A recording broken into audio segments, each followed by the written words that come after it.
Les invito también a buscar en sus Biblias, en el libro de Isaías, el capítulo 58. En este capítulo de este libro va a estar basada la semana de salud de esta semana. Les invito para que ahora todos juntos busquemos Isaías 58, versículo 1. Dice de la siguiente manera: clama a voz en cuello, no te detengas, alza tu voz como trompeta y anuncia a mi pueblo su rebelión y a la casa de Jacob su pecado. Es tiempo ahora para que Débora pueda darnos el mensaje que Dios tiene preparado para nosotros.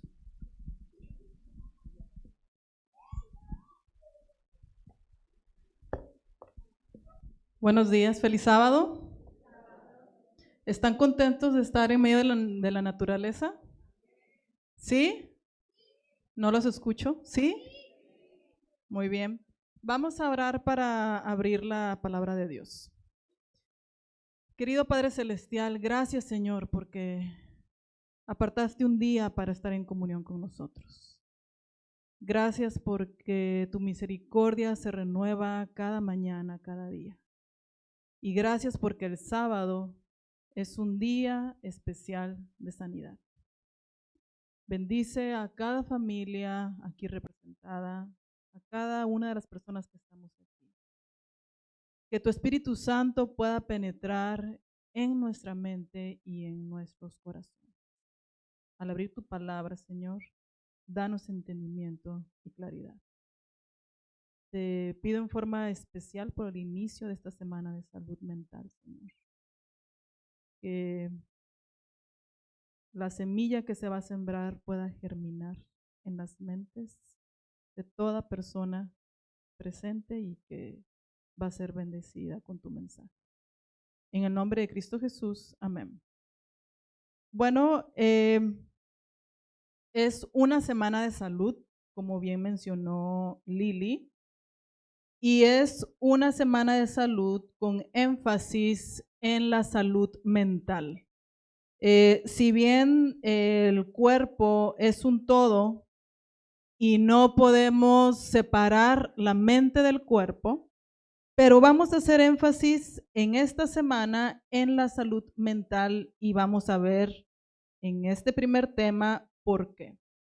De paso, en la preparación para esta semana, en lo personal hice dos cosas, varias cosas, pero lo que quiero recalcar, y si quieren saber por qué lo hice, pues los invito a que no se pierdan la semana. Número 1, practiqué el ayuno intermitente.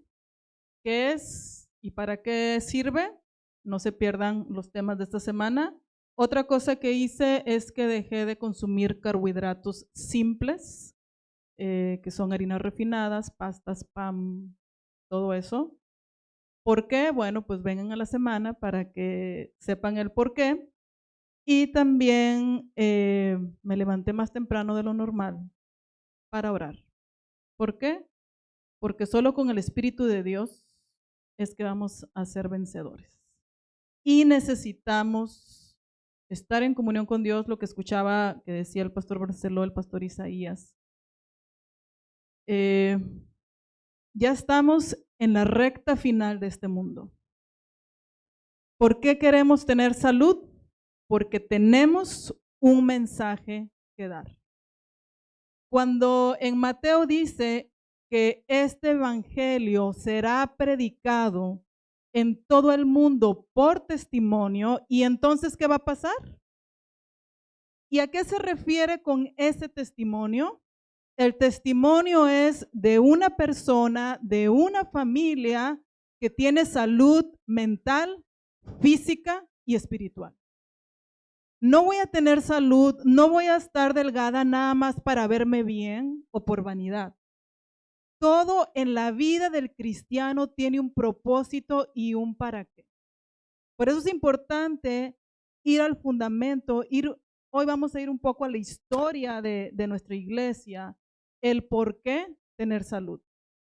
Dice Isaías 58:1, quiero que lo busquen ahí conmigo. Esta semana vamos a ver por qué está basada en Isaías 58. Y dice, clama como a voz en cuello y no te detengas. Alza tu voz como trompeta y anuncia a mi pueblo su rebelión y a la casa de Jacob su pecado. Voy a usar muchas citas de Elena G. de White. Una de ellas dice, la apatía moral que prevalece en las iglesias de hoy se corregirá en gran medida si consideran que están al servicio de Dios para hacer las mismas obras que Cristo realizó cuando estuvo en la tierra. Hace poco la iglesia lanzó el programa de grupos pequeños y seguir el método de Cristo. Y celebro que el día de hoy se juntaron dos ministerios en la iglesia, ministerio de salud y ministerios personales. ¿Por qué? Porque la obra médico-misionera que hoy vamos a ver en qué consiste, es la obra que va a terminar de predicar el evangelio antes de que Jesús venga. Tienen que ir de la mano evangelismo y salud. Esta obra es la obra que las iglesias no han realizado y no pueden prosperar sino hasta que se hayan apoderado de esta obra en las ciudades, en los caminos y en los vallados. Esta obra de la que está hablando aquí Elena White es la obra médica misionera. Deseo deciros que cuando los ministros del evangelio y los obreros médicos misioneros no están unidos, se coloca sobre nuestras iglesias el peor mal que se pueda concebir. Y quiero que vayan ahí en Isaías 58, más adelante en el versículo 13, que dice, si retraes del sábado tu pie, ¿de qué? En mi día santo y lo llamas como santo, glorioso de Jehová, y lo veneras no andando en tus propios caminos, ni buscando tu voluntad, ni hablando tus propias palabras. Hay una obra, hermanos, de restauración, reavivamiento y reforma que se necesita hacer en nuestra iglesia. Y la obra de restauración debe comenzar con un reavivamiento de la verdadera observancia del sábado. La verdadera observancia del sábado conducirá a la obra de reforma descrita en los versículos de Isaías 58, 5 al 12. Si tú quieres tener piedad, si tú quieres hacer la obra de evangelismo, que debe ser la obra médico-misionera, debes de empezar por guardar el sábado como Dios lo estableció. Ahí se empieza la reforma. El monumento recordativo de Dios, el sábado séptimo día, recordativo de la obra que hizo al crear el mundo, ha sido desplazado por el hombre de pecado. El pueblo de Dios tiene una obra especial que hacer para reparar la brecha abierta en su ley, y cuanto más nos acercamos al fin, tanto más urgente se vuelve esta obra. ¿Cuál es nuestro sello distintivo? El sábado. Lo guardamos, como dice Éxodo 20. De este modo, dice, todos los que amen a Dios demostrarán que llevan su sello observando sus mandamientos. Son los restauradores de la senda que se ha de andar. De este modo, la verdadera obra médica misionera está inseparablemente vinculada con la observancia de los mandamientos de Dios, entre los cuales se menciona especialmente ¿qué mandamiento? ¿Qué mandamiento? ¿Y qué dice el cuarto mandamiento?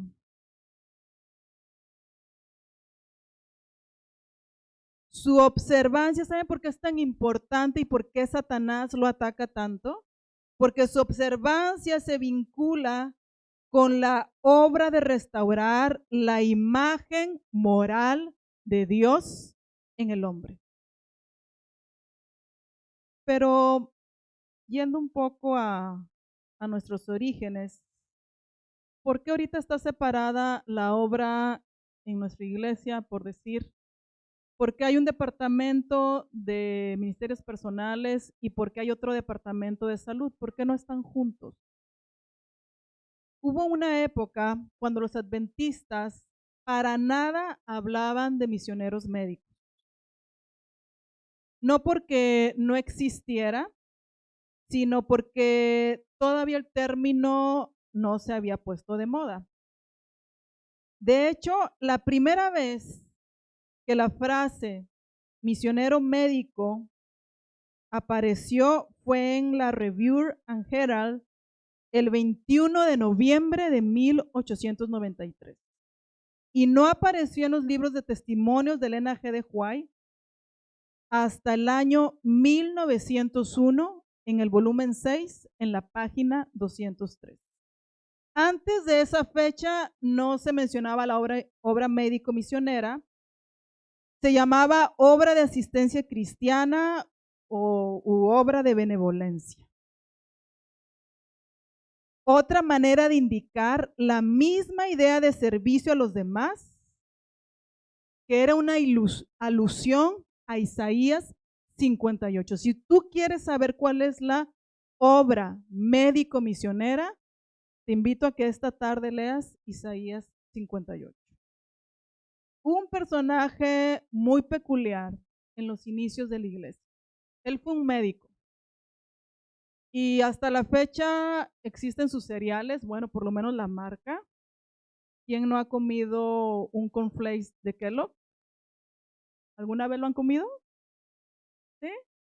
Bueno, el doctor Kellogg hasta el día de hoy sigue siendo el personaje más pintoresco que el adventismo haya producido en su historia. Recuerden que estamos descubriendo por qué no están juntos evangelismo y salud a nivel local, nivel asociación, unión, división, asociación. ¿Por qué hay una carrera de teología y una carrera de medicina? ¿Por qué no se está llevando a cabo junto de la mano evangelismo y salud? Bueno, Kellogg fue un hombre que tenía en claro en su tiempo, en su momento, lo que era la obra médico misionera. Y a él se le dio la oportunidad de dar una serie de mensajes en el Congreso de la Asociación General del 5 al 25 de marzo del año 1891. Kellogg era un hombre muy apasionado que defendió con vigor la obra médico misionera basada en Isaías 58. ¿Pero qué creen que pasó? A los ministros en ese tiempo, a los dirigentes de la iglesia, no les pareció lo que Kellogg les propuso. Entonces, ahí hubo cierta enemistad porque Kellogg se sintió ofendido y por otras cosas más que pasaron, porque se sintió atacado por los dirigentes de la iglesia. ¿Y qué hizo Kellogg? Muy humano, pues dijo, bueno, pues si ustedes están en contra de mí, pues yo los voy a evidenciar a ustedes para que vean o les voy a señalar en lo que ustedes están mal. Entonces se hizo una lucha. Kellogg era muy carismático y tenía el don de recabar fondos, le daban mucho dinero. Y nosotros sabemos que el dinero de la iglesia tiene que pasar ¿por qué? Por una junta, ¿sí? Si a mí me dan dinero para la iglesia, yo no puedo decidir en qué lo voy a usar. Tiene que pasar por un comité, por una junta. ¿Pero qué creen que hizo Kellogg? Él usó en lo que él pensaba que era lo mejor. Él estaba haciendo una obra en Chicago. De hecho, la iglesia tenía un orfanatorio, ustedes sabían, en Battle Creek. Estaba el hospital, había un orfanatorio, había una imprenta, pero él se fue a Chicago, o ahí tenía obra, con enfermeras piadosas que iban a los barrios pobres, recogían a la gente marginada. Esa es la obra que él hacía y él destinó mucho dinero a eso. Él pensaba construir un gran edificio. El Elena G. de White le decía, no, hay que ir al campo, hay que establecer sanatorios en el campo, no en la ciudad. Entonces ahí fue una lucha. El problema finalmente más conocido de Kellogg, ¿alguien sabe cuál fue? Él publicó un libro llamado El Templo Viviente en el año 1902. El problema de Kellogg fue el panteísmo. ¿Alguien sabe qué es el panteísmo?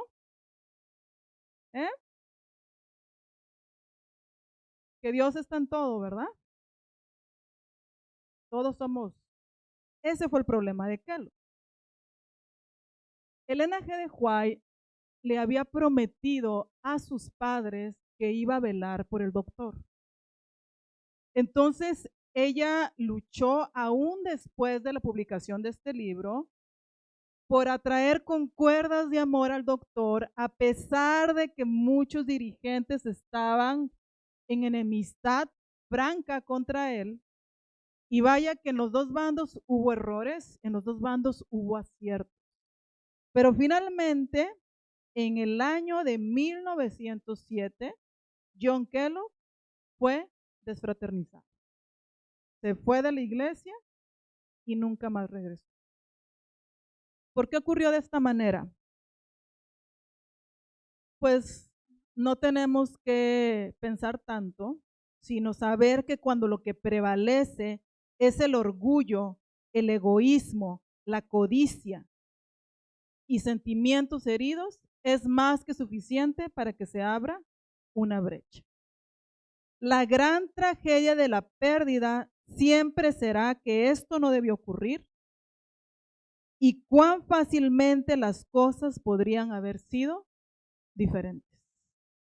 Esta siempre ha sido y siempre será una historia triste. Entonces, este fue uno de los motivos por los cuales se separó evangelismo y salud.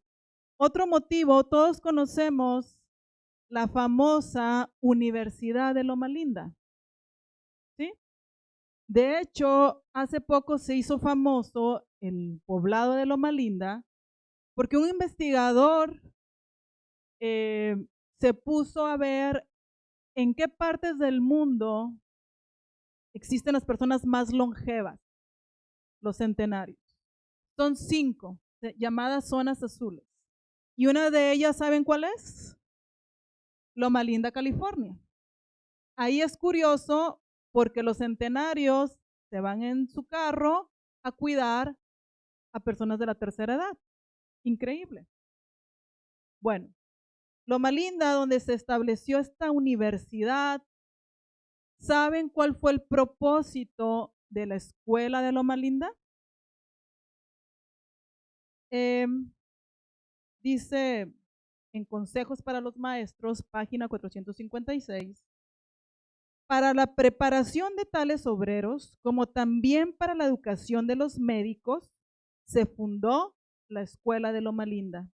En esta escuela se han de preparar muchos obreros con habilidad para ser médicos, para trabajar, no en ramos profesionales como médicos nada más, sino como médicos evangelistas misioneros. ¿Cómo se iban a preparar? ¿Para qué?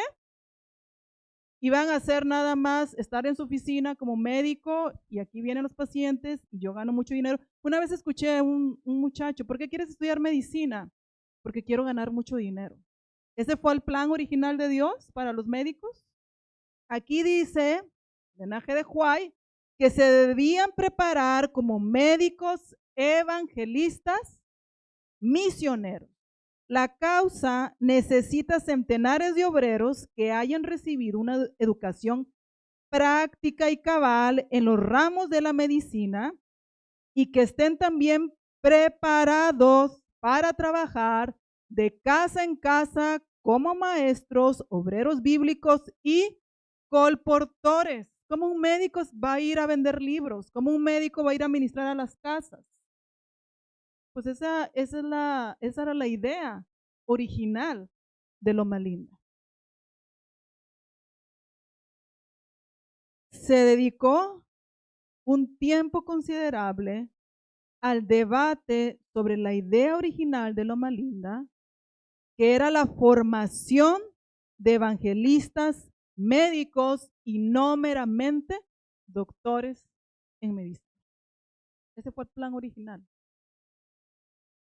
Entonces, vemos cómo el brazo derecho del evangelio, ¿qué le pasó? Fue cortado.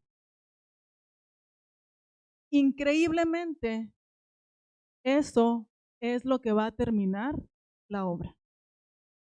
Unidos, evangelismo y salud. Y aquí, ¿por qué Lili mencionó que se va a dar un certificado a los que asistan todas las noches?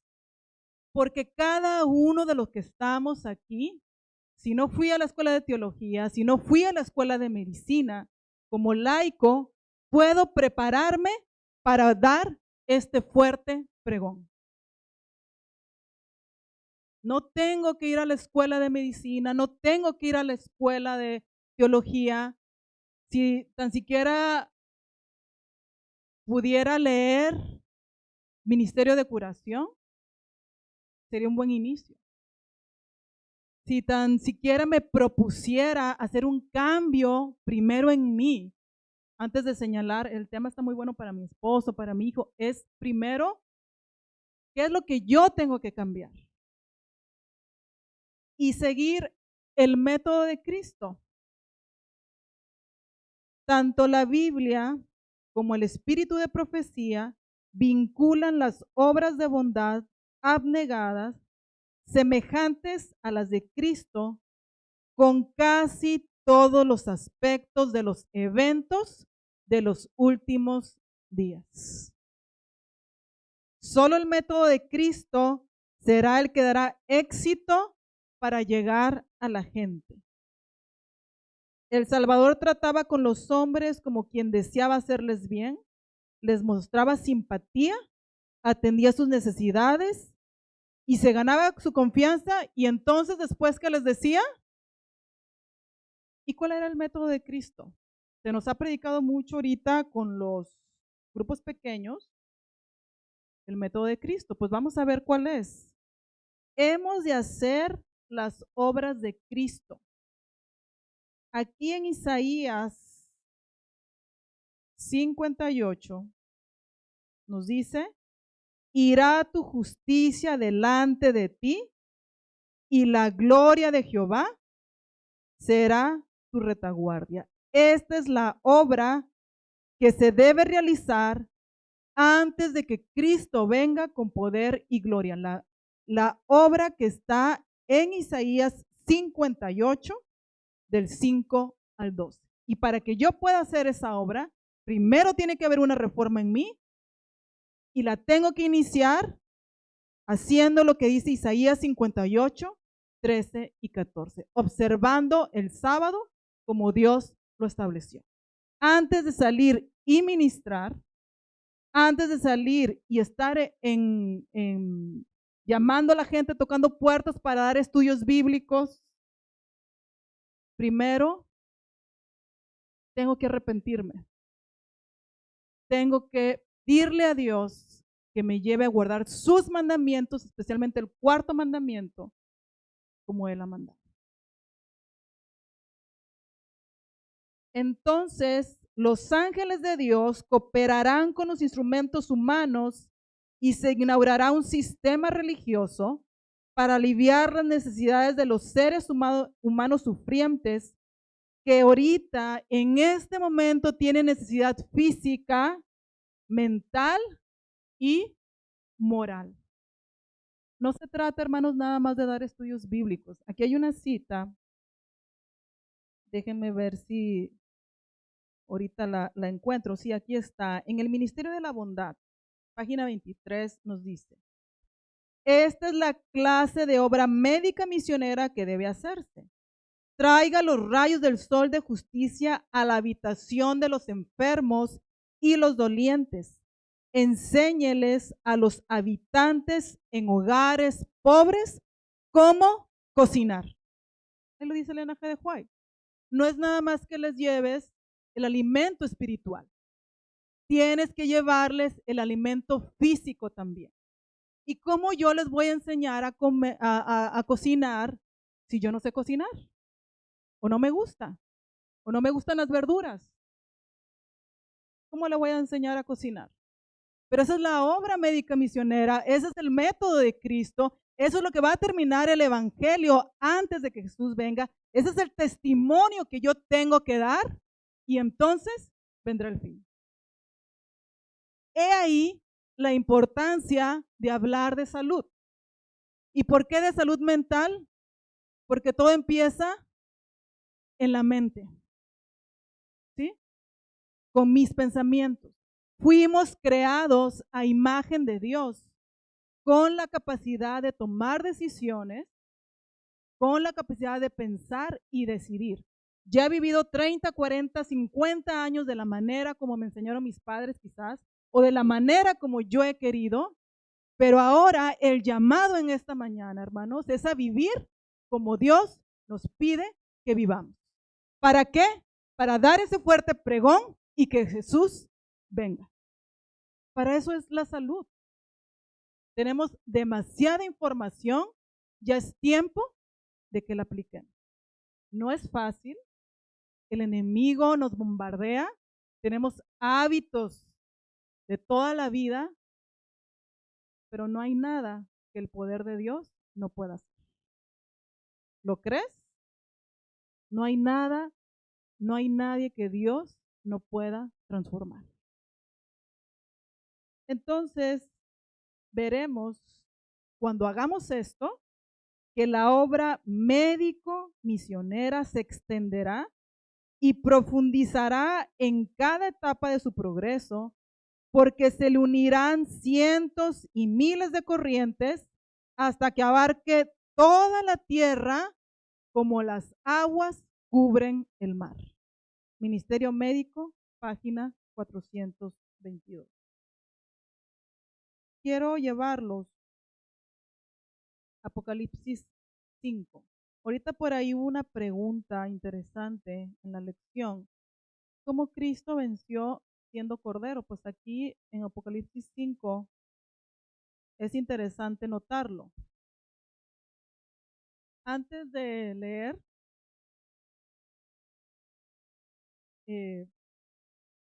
quiero leerles otra cita. La luz que hemos recibido acerca del mensaje del tercer ángel es la luz verdadera. La marca de la bestia es exactamente lo que ha sido proclamado. No se comprende todavía todo lo referente a este asunto, ni se comprenderá hasta que se abra el rollo. ¿De qué rollo estará hablando aquí Elena G. de White? Pero se ha de realizar una obra muy solemne en nuestro mundo. La orden del Señor a sus siervos es: clama voz en cuello, no te detengas, alza tu voz como trompeta y anuncia a mi pueblo su rebelión y a la casa de Jacob su pecado. ¿Qué rollo es el que todavía no se abre? Pues es el rollo en Apocalipsis 5, ¿sí? Dice, el versículo 1, vi en la mano derecha del que estaba sentado en el trono un libro escrito por dentro y por fuera y sellado con 7 sellos. Y vi un ángel poderoso que pregonaba a gran voz: ¿quién es digno de abrir el libro y desatar sus sellos? ¿Y qué dice el versículo 3? ¿Hay alguien digno? Según el versículo 3. ¿Qué dice? Pero ninguno, ni en el cielo ni en la tierra, ni debajo de la tierra podía ¿qué? Y no solo no lo podía abrir, ni siquiera ¿qué? Ni siquiera lo podían mirar. ¿Y qué hacía Juan? Este rollo estaba escrito por dentro y por fuera. Y lloraba yo mucho, dice Juan, porque no se había hallado a ninguno digno de abrir el libro, ni de leerlo, ni de mirarlo. La visión tal como se le presentó a Juan impresionó su mente. El destino de cada nación estaba contenido en ese libro. Juan estaba angustiado ante la completa ineptitud de cualquier ser humano o inteligencia angelical para leer las palabras o tan siquiera mirarlas. Su alma sufrió hasta tal punto de agonía y suspenso que uno de los fuertes ángeles tuvo compasión de él y puso su mano sobre él, asegurándole, no llores. Porque dice el versículo 5, no llores, ¿por qué? Porque el león de la tribu de Judá, la raíz de David, ¿qué ha hecho? Y desatar sus 7 sellos. Aquí nos está hablando de Jesús como un figura como de quién? De un león. ¿Un león cómo es? ¿Te aparece un león ahorita? Sálvese quien pueda, ¿verdad? Porque nos da miedo. Así lo describe el versículo 5. Pero lo interesante es el versículo 6, que dice, miré y vi que en medio del trono y de los 4 seres vivientes y en medio de los ancianos, ¿quién estaba en pie? Ya no era un león. ¿Ahora qué es? Un cordero. Dice, no llores, he aquí que el león de la tribu de Judá, la raíz de David, ha vencido para abrir el libro y desatar sus 7 sellos. Y miré y vi en medio del trono a los 4 seres vivientes y en medio un cordero como inmolado. Jesús venció como un cordero, no como un león. Para entenderlo, vamos rápidamente otra vez a Isaías, no pierdan Apocalipsis. Vamos a Isaías 63 y vamos a ver cómo Jesús venció. ¿Quién es este, versículo 1, que viene de Edom, de Bosra, con vestidos rojos? Este vestido con esplendidez, que marcha en la grandeza de su poder. Yo, el que hablo en justicia, grande para salvar. Y luego dice el versículo 2, ¿por qué es rojo tu vestido y tus ropas son como las de aquel que ha pisado en un lagar? Y el versículo 3 es central porque dice, he pisado yo solo el lagar, de los pueblos nadie había conmigo, los aplasté con ira, los pisoteé con furor, su sangre salpicó mis vestidos y manché todas mis ropas. Jesús luchó consigo mismo y fue salpicado de sangre, derramó su sangre para que tú y yo podamos vencer. Hay un hábito que no puedes dejar, hay un pecado que no puedes dejar, pues Jesús luchó, solo pisó el lagar, nadie había con él, lo aplastó con ira, luchó contra sí mismo. ¿Cuántas veces oró, Padre, quita de mí esta copa? Jesús quería morir, Jesús tuvo temor, sabía lo que le esperaba. Entonces, Él luchó consigo mismo para que tú y yo el día de hoy tengamos esperanza y la podamos compartir en un mundo que necesita esperanza. Por eso es importante que tengamos salud. Por eso es importante que mi mente, mi lóbulo prefrontal, que es la parte del cerebro donde yo me comunico con Dios, esté limpia y sana. Entonces, ¿qué hay en ese rollo? Vamos a otra vez, ya estoy terminando, pero vamos a Apocalipsis 5.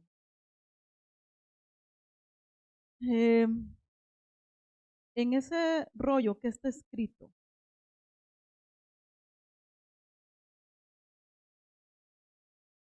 eh, está escrita la historia de este mundo, la historia de nuestra salvación. Está escrita tu historia y la mía en forma personal, en forma particular. ¿Por qué Juan lloraba? Porque Juan prefigura a ti y a mí que lloramos por una pérdida, que lloramos por la muerte de un ser querido, que lloramos por una herida, por un rechazo, que lloramos por una enfermedad, que lloramos cuando vemos a un hijo que no tiene esperanza, que lloramos porque te sientes solo, porque te sientes sola, que lloras porque luchas y luchas y tu carácter es el mismo, porque quieres dejar ese hábito y no puedes dejarlo. Ese es el llanto de Juan. Prefiguraba nuestro llanto de que hoy el mundo está gimiendo porque les hace falta esperanza. Ese es el llanto de Juan y ya vimos cómo Jesús venció y nos da esperanza. Ahora hay una palabrita de sozo. ¿Qué quiere decir? Es una palabra en griego. Se usa en el Nuevo Testamento para referirse a la salvación espiritual, así como la curación física. Es indistinto. Sozo es tanto salvación espiritual como curación física.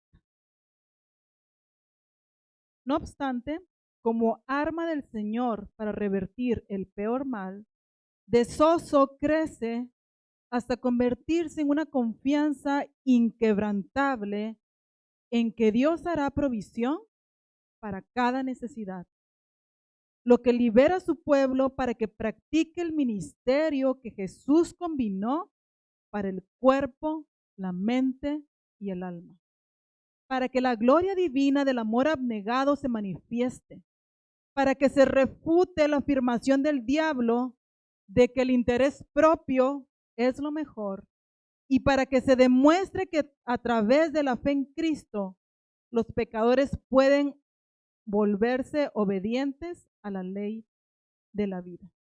El mundo necesita hoy lo que necesitaba 1900 años atrás, bueno, esto lo escribió Elena G. de White, una revelación de Cristo. ¿Y saben qué es lo que más le pesaba a Jesús? Jesús sabía, dice el Ministerio de Curación, página 11, que sin un cambio decisivo en los principios y propósitos de la raza humana, todo se perdería. Y en este conflicto entre el bien y el mal, la última guerra en esta tierra no se va a llevar a cabo ni en Rusia, ni en el Oriente, ni en el Occidente.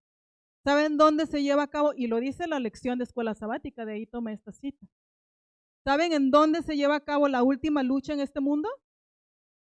En tu mente y en la mía. Ahí está la lucha. La batalla final en el gran conflicto entre el bien y el mal es por el control de nuestras mentes. Nuestras acciones y palabras revelan cuáles son nuestros procesos de pensamiento. Y dice 1 Corintios 6, 19 y 20, ¿o ignoráis que vuestro cuerpo qué es? Templo del Espíritu Santo, el cual está en vosotros, el cual tenéis de Dios, ¿y qué más dice? No es tuyo, tu cuerpo no es tuyo. Y ahorita que estamos hablando del juicio, vamos a dar cuenta de lo que hiciste con tu cuerpo y con tu mente. Porque habéis sido comprados por precio. Ya vimos lo que le costó a Jesús. Glorificad pues a Dios ¿en qué? En vuestro cuerpo y en vuestro espíritu, los cuales son de Dios. Es necesario acercarse a la gente por medio del esfuerzo personal. Si se dedicara menos tiempo a sermonear y más al servicio personal, acuérdense que la obra médico-misionera Abarca no solo la parte espiritual, dar estudios bíblicos, leer la Biblia, sino algo práctico, como enseñar a cocinar, como enseñarle a las personas a llevarse bien unos con otros, como enseñarle a las personas a no vivir en la amargura, como enseñarles a las personas que quizás no tuviste la infancia que hubieras querido, pero ya como adulto tú eres responsable de crearte la vida que deseas. Eso es lo que la gente necesita aprender.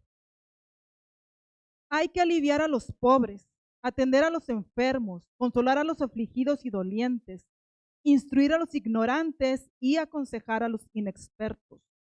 Hemos de llorar con los que lloran y regocijarnos con los que se regocijan, acompañada del poder de persuasión, del poder de la oración, del poder del amor de Dios.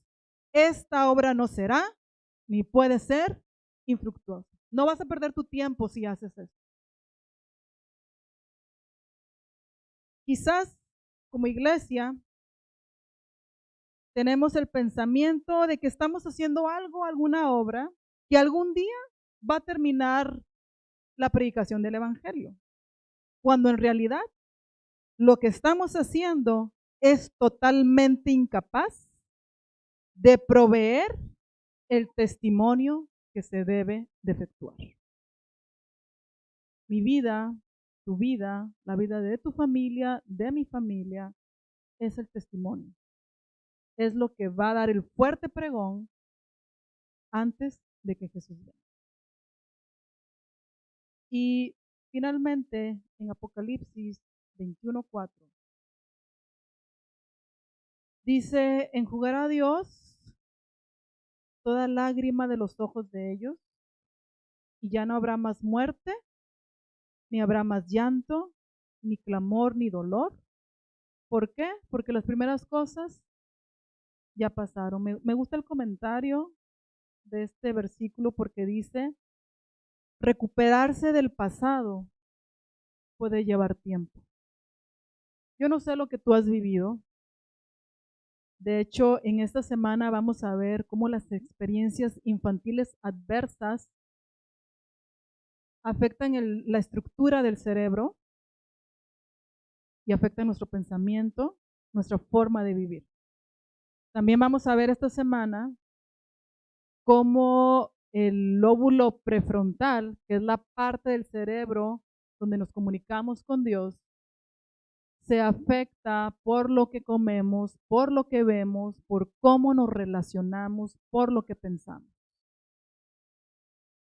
Cómo está íntimamente ligada la mente y el cuerpo. Así que te invito a que asistas a la iglesia.